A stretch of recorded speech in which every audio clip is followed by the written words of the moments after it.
ঢাকা বিশ্ববিদ্যালয়ের শিক্ষার্থী ও ছাত্রদল নেতা শাহরিয়ার আলম সাম্য হত্যার বিচারের দাবিতে শাহবাগ মোড় অবরোধ করে অবস্থান নেয় ছাত্রদল।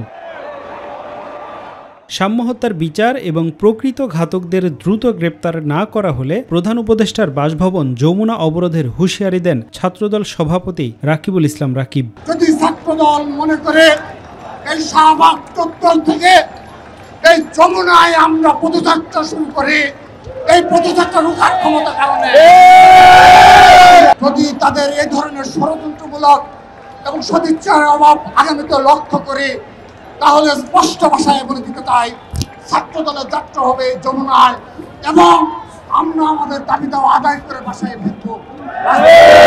সমাবেশ থেকে ঢাকা বিশ্ববিদ্যালয়ের উপাচার্য ও প্রক্টরের পদত্যাগ দাবি করেন ছাত্রদলের সাধারণ সম্পাদক। আজকের এই অবস্থান কর্মসূচি থেকে ঢাকা বিশ্ববিদ্যালয়ের ব্যর্থ প্রশাসনের পদত্যাগ দাবি করছি। এর আগে দুপুর 12টার দিকে শাহবাগ থানা ঘেরাও করে ছাত্রদল এবং বিকেল 3:45টার দিকে শাহবাগ মোড় অবরোধ করে দলটি। এতে প্রায় 2 ঘন্টা যান চলাচল বন্ধ থাকে। আফজাল হোসেন, মাই টিভি, ঢাকা।